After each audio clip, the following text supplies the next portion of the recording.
Hello, boys and girls. I'm your Peter Pan storyteller. This is the story of The Last Starfighter. This is the story of Gremlins. This is the story of Tron. This is the story of Raiders of the Lost Ark. This is the story of The Empire Strikes Back. You can read along with me in your book. You can follow the story along with me.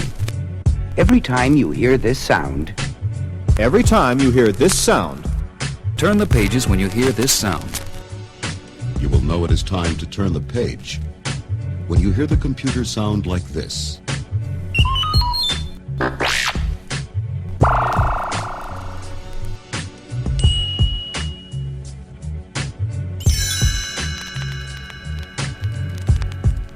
Let's begin now.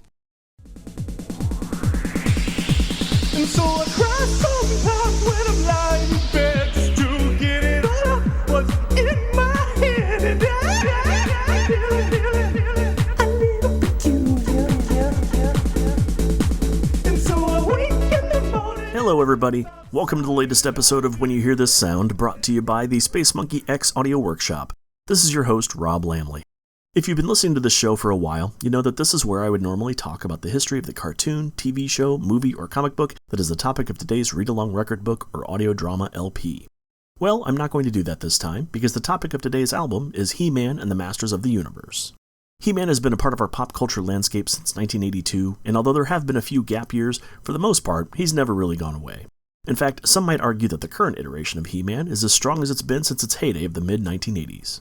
Between the He-Man's Origins toy line, Masters of the Universe Revelations on Netflix, He-Man Minis toys, multiple comic book titles from Dark Horse, Mondo Deluxe figures, Super 7 retro figures, Mega Constructs playsets, the $2 million Kickstarter campaign for the Masters of the Universe Clash for Eternia board game, as well as popular tie-ins with the WWE and, more recently, the Teenage Mutant Ninja Turtles, He-Man is everywhere you look right now, cashing in on that Xennial nostalgia boom. So with all of that in mind, I'm not going to bore you with a long-winded introduction about He-Man. Instead, I'll just tell you a little bit about the record I have for you today, titled simply Masters of the Universe by Kid Stuff Records, released in 1983. As I've mentioned before on When You Hear This Sound, Kid Stuff was a really interesting record label. They went all in on licensed audio dramas, snatching up He-Man, G.I. Joe, the Transformers, Care Bears, Smurfs, Knight Rider, and even He-Man's twin sister She-Ra, the Princess of Power, among many other properties that were popular at the time. However, Kid Stuff wasn't buying the rights to the cartoons, just the toy lines. Meaning Kid Stuff had to develop their own storylines, their own characterizations, and even their own theme songs for these licensed records. This makes for some pretty wild versions of the characters we all know and love. I can't really say that this is one of my favorite records in my collection, but I will say it's one of the biggest swings when it comes to Kid Stuff interpreting the characters and the world of Eternia. If you're at all familiar with the 1980s Masters of the Universe cartoon, this will make for a very interesting listen, just to hear what might have been had different creative minds been behind the wheel. I will say, though, that the cover of this record is just absolutely awesome. It's by far one of the coolest looking records in my collection. They released a picture disc of this album, and I really would love to get it and put it in a frame. That's how cool it is. Head over to spacemonkeyx.net and check it out in the show notes. Anyway, like I said, I don't want to go on too long here, so let's just get to the record.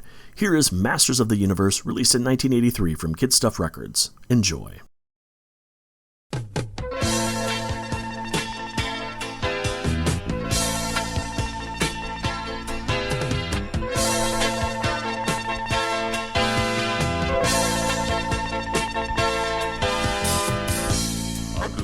Magic in the darkest night.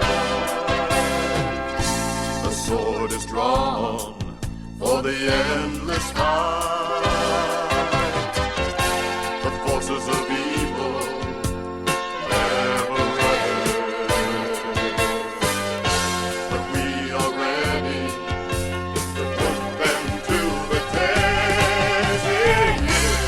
We are the masters of the universe. We are the masters of the universe. We are the makers of our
Far in the deepest reaches of space, hidden from view by the swirling gases of 1 trillion solar systems, lies a world beyond all imagining. Here, spinning in the endless blackness of space, exists the planet Eternia. Eternia. Even in the name, you can hear the magic. The roar of the winds that whip their way through the rocky mountaintops. The crashing of the waves that cast themselves upon the sandy shores of time on this mysterious world, tucked away in a forgotten corner of the universe. Eternia, the equatorial vine jungle, whose steamy swamps swarm with gigantic serpents and twisted man-eating plants whose roots dangle dangerously, waiting to trap and devour any foolhardy intruder. Eternia, where the evergreen forest towers as immense trees reach upward toward the fleecy blue sky overhead. The thick ferny underbrush teems with countless strange creatures who have evolved into life forms much different from those on Earth. Great winged lizards dangle by their scaly claws from the topmost branches of the pines, while deep within the mossy caves that line the cliffs, awesome dragons watch the world through beady green eyes and spew their sulphurous breath out into the morning chill. Eternia, the sprawling sands of time, a desert whose shifting dunes hide ruins of long past ages when great stone temples lined the streets of imperial cities, all gone now, swallowed up and swept away by the constant changing sands. All that remain are a few crumbling monuments to tell the tale of a forgotten civilization that labored and perished in the unforgiving desert. Eternia, a world of unimaginable beauty and unspeakable danger. For it is here, on this isolated planet, that one of the greatest battles between good and evil in the universe is being played out. The monstrous Skeletor, a villain of unending cunning and wickedness, has escaped. After years of isolation on his own planet, Infinita, and with a legion of demons at his side, threatens the safety and tranquility of Eternia. But Eternia has a protector, a hero foretold in legend and myth since the dawn of Eternian time. Centuries ago, Eternia's wise rulers, the Council of Elders, sensed that sometime in the future, danger would descend on their planet. In one moment of incredible concentration, they compressed all their accumulated knowledge and wisdom about the universe into one omnipotent glowing orb of power. They transformed the center of their government, the lustrous Hall of Wisdom, into a fearsome, rocky castle with the stone face of a skull at its front. They placed the orb of light and wisdom deep in the musty dungeons of the castle, where it would be safe from the forces of evil. Over the thousands of years that followed, the thick evergreen forest swallowed up the frightful edifice, and it disappeared into memory and folk legend.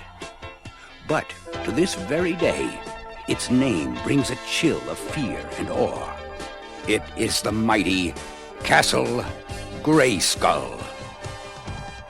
And now, the evil warrior that the wise Council of Elders feared has arrived. Skeletor stalks the planet, searching for a way to seize control. But at every turn, his wickedness is checked by the heroic protector spoken of in the old tales. A giant of a man with long golden hair and rippling muscles that gleam in the brilliant Eternian sunlight. This is He-Man. In order to protect his true identity and thus make it harder for Skeletor to destroy him, He-Man lives a double life as Prince Adam, playful son of King Randor and Queen Marlena. Even now, as we speak, Prince Adam is playing with his pet tiger, Cringer, in the beautiful gardens that surround his father's castle. He and his feline friend romp in the tall grass, happy and carefree, unaware that, as He-Man, He is about to face the most difficult and dangerous challenge of his life. A life and death struggle with Skeletor, the outcome of which will determine the fate of the planet and perhaps the entire universe. Careful, my furry friend. Your claws are sharp. Sometimes you do not realize your own strength. Here, I will toss this stick out onto the lawn, and you will find it and return it to me. Do you understand? Cringer growled with pleasure. He loved the long afternoons he and his master spent in games and fun. Adam hurled the wooden stick high into the air. It soared over the flower beds and landed far away in a bushy area at the very edge of the castle grounds. Sometimes Prince Adam didn't realize his own strength either. Cringer charged away after the stick. Good cat! Find it and bring it to me. Suddenly, a huge black shadow swept across the green lawn. The warm afternoon air was stirred to a chill by the flapping overhead of two gigantic wings. Prince Adam gazed up into the cloudless sky and saw an amazing sight. It was Zor, the falcon, the great winged bird, whose wingspan was more than 20 yards across, glided low, skimming the tops of the tall trees that surround the castle walls. And most amazing of all, on the falcon's wide feathered back rode Man-at-Arms, Prince Adam's teacher and companion. In a sweeping arc, the giant bird and its rider soared over the lawn and landed in a flurry just a few yards from the young prince. Man-at-Arms slid down along one of the gigantic wings as Prince Adam rushed to his side. Greetings, my friend. And greetings to Zor, the falcon, too. I see concern on your brow, my teacher. The enormous bird settled its mammoth wings by its side in a gust of wind as Man-at-Arms put his hand on Prince Adam's mighty shoulder, and the two of them walked through the garden, talking. I am afraid, sire, that I am not the bearer of good news. This I sensed, my friend. Please tell me what is wrong. There is trouble in the Northlands, my lord. The wicked Skeletor has found his way dangerously close to Castle Grayskull. That bony fiend! His wickedness knows no bounds! It is worse than you think, my prince. Skeletor has learned of the wisdom of the elders, which is hidden deep inside Castle Grayskull. He has vowed by all that is unholy to break into the castle and gain control over the elders' wisdom. This must not be done! With this power, Skeletor could easily rule all Eternia. His cruel leadership would plunge our world back thousands of years into the Dark Ages once more. All across the planet, the light of hope and joy would be snuffed out by this fiend. He will be stopped if it takes my last breath to do it. I knew, my lord, that you would not let your people down. The fate of the planet rests on the outcome of this battle. In an instant, Prince Adam reached down and grasped the sword which always hung by his side. He seized it in his strong hand and lifted it high overhead. It gleamed in the afternoon sun. This was the Sword of Power, given to him by the sorceress, protector of Castle Grayskull. With this mighty weapon, Prince Adam could transform himself and his pet tiger Cringer into He-Man and Battle Cat, his armored mount. I am ready to do my duty to defend this planet. Skeletor will perish! Then, in a booming voice that echoed off the castle walls and out into the forest, Prince Adam shouted the magic words that would cause his amazing transformation. By the power of Castle Grayskull! By the power of Castle Grayskull! The earth shook underfoot, and black clouds swept across the Eternian sky, darkening the sun. Overhead, the heavens opened up, and down through the inky clouds flashed a brilliant bolt of white light. In a split second, it crashed onto the very tip of the Sword of Power like a bolt of lightning. A shower of blue sparks flew upward toward the heavens. Even the gods watched on in amazement as in a blinding moment, the molecules of Prince Adam's body danced and swirled in a kaleidoscopic pattern of energy and change. Moments later, as the blue smoke cleared, Prince Adam was gone. In his place, muscles poised for action, stood He-Man. By his side stood Battle-Cat. The power of Castle Grayskull had transformed Cringer into a fierce animal, a huge cat with green and yellow stripes and gigantic sharp claws and fangs. He-Man leaped up onto the enormous cat's broad, muscular back, and with a shout, the two brave fighters charged off into the forest toward Castle Grayskull. Meanwhile, on a rocky bluff overlooking Castle Grayskull, Skeletor and his wicked followers, Evelyn, Beastman, and Triclops, gazed down at the view below. It was dusk, and the setting Eternian sun cast strange, twisted shadows as its last remaining rays filtered down through the ancient pines. Far below Skeletor and his friends rested Castle Grayskull. In the dim half-light of sunset, the castle glowed with an eerie green light that seemed to radiate from within the moss-covered stone walls. The eye-like windows of the skull-faced castle stared out menacingly, as if to warn any would-be intruders to stay far away. A shroud of swirling fog was settling over the castle now. It wrapped its misty fingers around the castle towers and spiraled towards the damp earth. The castle's entrance, the huge tooth-lined mouth of the skull, was sealed shut. Like the mouth of a long-dead man, it knew many secrets but would speak none of them. Small leathery bats flapped their way out of the cracks in the castle walls and darted madly across the blackening sky. It was a sight that would fill most people with fear and disgust. But it had just the opposite effect on Skeletor. The castle's bony exterior mirrored his own skull face, and he gazed on in admiration. Isn't it beautiful? What a lovely sight. And to think, soon Castle Grayskull will be mine, all mine. Once I am inside the castle, I will find the secret of Castle Grayskull, and the wisdom of the elders of this miserable planet will belong to me. Of course, there is the small matter of the unavoidable fight between He-Man and me, but that is of little consequence. His puny power will prove to be no match for the power of evil I possess. By the time the sun sets another day, I, Skeletor, will be the supreme ruler of all Eternia, and Castle Grayskull will be mine. Mine! Mine!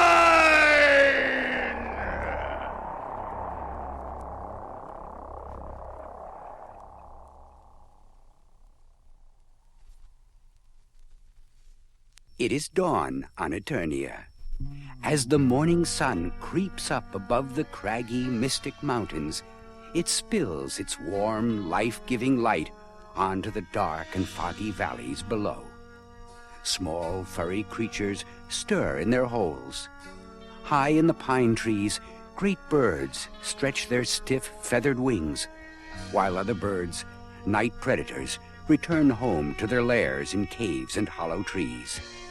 Even the myriad strange plants that line the forest floor respond to the sun in a ballet of movement too slow to be seen by any eye.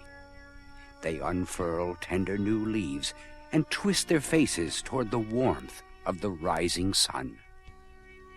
But this morning, the peace and tranquility of the forest is shattered by a strange intruder. It is He-Man and Battle-Cat. All through the long night, they have raced on toward Castle Grayskull, determined to reach the castle before Skeletor can begin his attempt to enter the fortress. Battle Cat is fast as the wind. But can they reach the castle in time? Nearby, at Skeletor's campsite, everyone is still sleeping. Everyone, that is, except Panther, Skeletor's mammoth black cat. Perhaps it is a scent carried on the morning wind, or the sound of the rustling bushes that has awakened the cat's senses. The gigantic animal is anxious and paws at the ground nervously. He smells danger. Soon, Skeletor opens his wicked eyes with a start and looks around. What is wrong, my good friend Panther? Do you smell or hear something that we cannot sense yet? Up, you lazy creatures! I have a feeling He-Man is drawing near. We must not let him catch us unprepared. Soon, Triclops, Beastman, and Evelyn were awake and preparing themselves for battle. As they donned their armor, Skeletor gazed down on Castle Grayskull. Even the gleaming light of the morning sun could not erase the dark and foreboding shadows that clung to the castle walls. In the bright sunlight, Skeletor could appreciate the immense size of Castle Grayskull. Its towers reached skyward, and the mammoth stones around its base dwarfed even the huge trees of the forest. From deep within the castle walls, Skeletor thought he could hear a sound. Softly at first, but growing slowly louder. It was a voice. No, not one voice, but rather a chorus of voices speaking as one. The voices sounded anxious, as if they sensed that something dark and horrible was waiting outside the castle walls. The sound grew louder until it reverberated through the valley and rang with a fury in Skeletor's ears. I know that sound, whispered Skeletor in a low and raspy voice. It is the voice of the Council of Elders, keepers of the wisdom and power. Of course they are nervous. They know I am nearby, and that soon all that they possess will belong to me. So sing, you fools. Sing! This is the day I have dreamed of all my life. By sunset, I will be the master of Castle Grayskull. Skeletor and his friends made their way down the side of the rocky cliff toward the castle. The approach to the castle was hard. The path was old and clogged with thorny vines and bushes. Skeletor slashed at the underbrush with his sword and hacked his way onward. Soon, they reached the entrance to Castle Grayskull. They all gathered around the raised drawbridge, which was caked and crusty with age, and gazed up toward the parapets high above. The fortress seemed impenetrable. I have not come this far, only to be stopped by a wall of stone. We must find a way inside this blasted castle. Perhaps I can be of some small assistance to your royal wickedness, intoned Evelyn in her raspy, bird-like voice. I, too, have many powers. Watch as I demonstrate my amazing skill. Her bird-like eyes grew wild with excitement. She closed the cape over her head and grumbled a strange, unintelligible chant. A pale green mist began to form about her. Soon, she was glowing with a putrid light. A foul odor filled the air. When the fetid smoke cleared, Evelyn was gone. In her place, scratching at the ground, was a hideous vulture. It was Screech, the alter ego of Evelyn. The filthy bird had a plan. She would fly up to the top of the castle and see if she could gain entrance through one of the eye socket windows. With a dreadful screeching sound, The repulsive bird flapped its feathered wings and lurched skyward. Look, Battle Cat! Do you see what I see? There, by the castle tower. That ugly black bird is circling the parapet, trying to get inside. By the power of Zodak, I'm sure that is Evelyn, a companion of Skeletor. We must hurry. I just hope we are not too late to save the castle from this foul intruder. He-Man and Battle Cat charged onward through the tall bushes. The giant cat leaped high in the air, covering enormous distances with a single bound. Soon, He-Man and Battle Cat arrived at a clearing right outside the castle. Unholy heathens! How dare you try and enter Castle Grayskull? Skeletor, you bony coward! Prepare to fight! Well, if it isn't He-Man, the pure and puny. We have been expecting you, haven't we, my friends? How I have looked forward to this day. Finally, a chance to put your fabled strength to the test. You may be strong, He-Man, but you will find you are no match for the great Skeletor. You will perish just as sure as daylight is devoured by the night, time and time again. You are eloquent, my fiendish enemy, but you fail to understand the true nature of the universe. While it is true that nighttime devours the day, it is doubly true that every morning the sun returns to frighten away the cowardly darkness. Just like the darkness of midnight, you are doomed by time and fate, Skeletor. Darkness has no power here. Begone! We shall soon see who has the power in the universe. Enough talking. I grow impatient with your idle words. It is time to fight. I would prefer not to engage in violence, but I see now that it is the only language you understand. So we will fight. By the power of Castle Grayskull!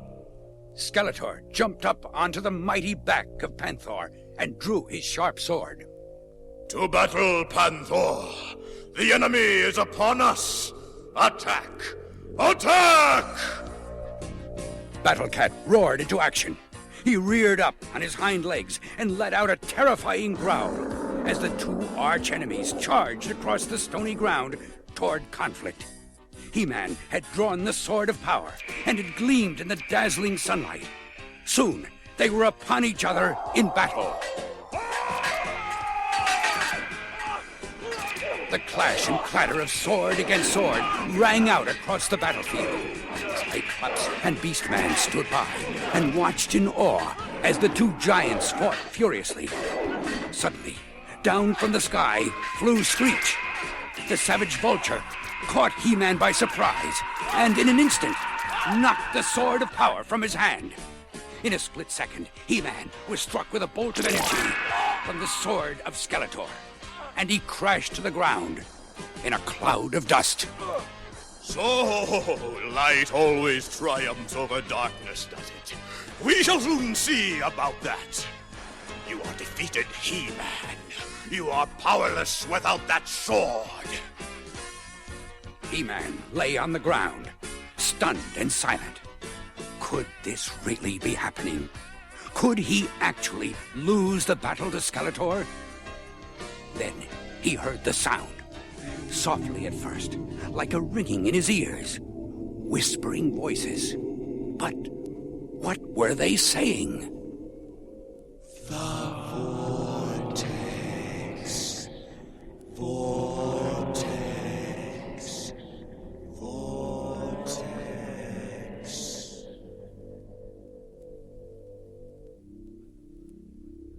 On the verge of unconsciousness, He-Man strained to understand the voices.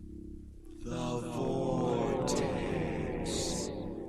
The time vortex. Right beside the castle wall. You cannot see it. I but it is there. Believe us, believe us. You must trip Skeletor into the vortex. It is your only chance. The vortex, the vortex, vortex.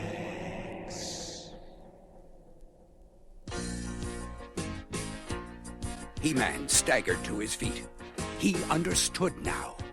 All across Eternia, there are time vortexes. Mostly they are concentrated in the sands of Time Desert. But here and there, all over the planet, there are these strange vacuums of empty space. Like tunnels through time, they lead back far into Eternia's history. Anyone who stumbles into one of these holes in time will tumble backward for endless centuries. He-Man knew now what he must do. Still reeling, he shouted to Skeletor. I am down, but I am not defeated. If you want me, you will have to catch me. With pleasure, He-Man. I love the hunt as much as the kill. Come, my friends, join me on Panther. We will chase the cowardly He-Man for sport. What fun! Beastman, Triclops, and the vulture Evelyn boarded Panther, and the monstrous cat charged after He-Man. He-Man darted back and forth, leaping high onto rocks and behind thick bushes. He was amazingly agile of foot, and soon Panther was dizzy from the constant turning and spinning. Again, He-Man heard the voices. Over here, trick him over here into the vortex, but be careful. The vortex will capture you too if you misjudge the distance. Be brave, be brave. The entire planet is counting on your skill.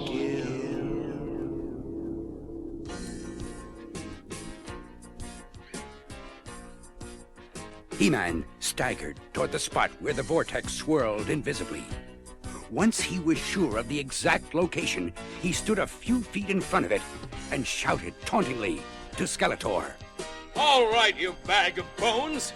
I'm tired of playing with you. I will tear you limb from limb with my bare hands. I await you. Come to me, you coward!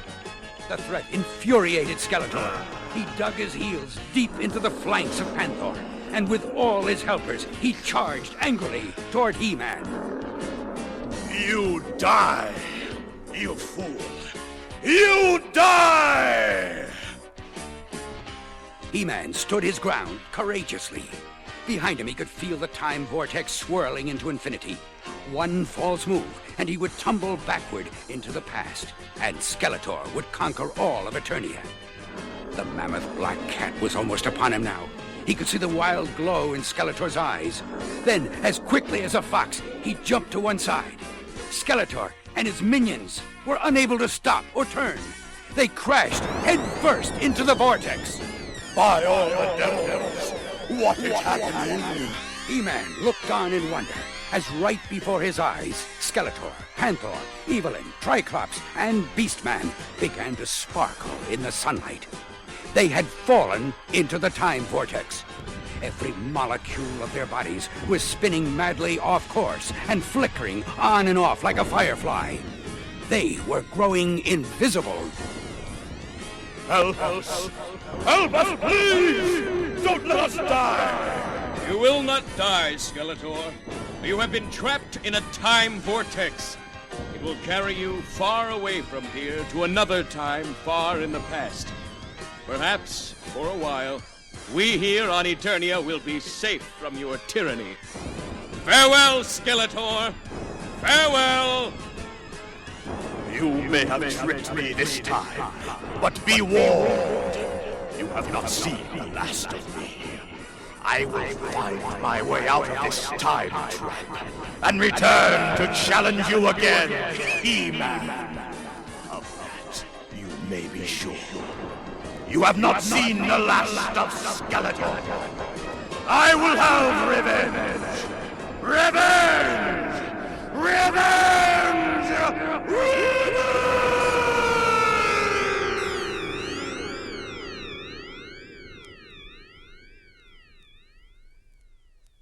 The voice of Skeletor faded away to nothing, and then he was gone, lost in the swirling infinity of time. But He-Man knew better than to count his enemy out. If anyone could find his way back from the depths of history, it was the evil Skeletor. And if it wasn't Skeletor, it would be yet another foe. For there is always some selfish soul ready to take up the low road of tyranny. He-Man knew at that moment that the battle would never be truly over. In his heart, he knew that he would struggle all his life against the cowards and bullies who mistake gentleness and concern for weakness and fear. But if there were battles to be fought, he could think of no better cause. It was as old as time itself. All across the infinite universe, thousands of brave men and women were carrying on the struggle against tyranny. He was but one lone soldier in an army of heroes. Together, they were truly masters of the universe. We are the masters of the universe. We are the masters of the universe. The universe.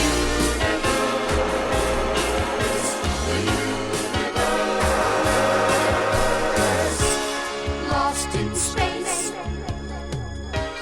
Lost in time. With our mighty powers,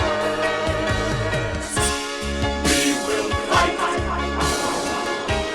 we will win, the victory shall be ours, shall be ours. We are the masters of the universe. We are the masters of the universe. We are the makers of our destiny. And we will struggle till the universe is free. We are the masters of the universe. We are the masters of the universe. The universe. The universe. Lost in space. Lost in time. With our mighty powers, we will fight. We will win. The victory shall be ours. Shall be ours. We are the masters of the universe.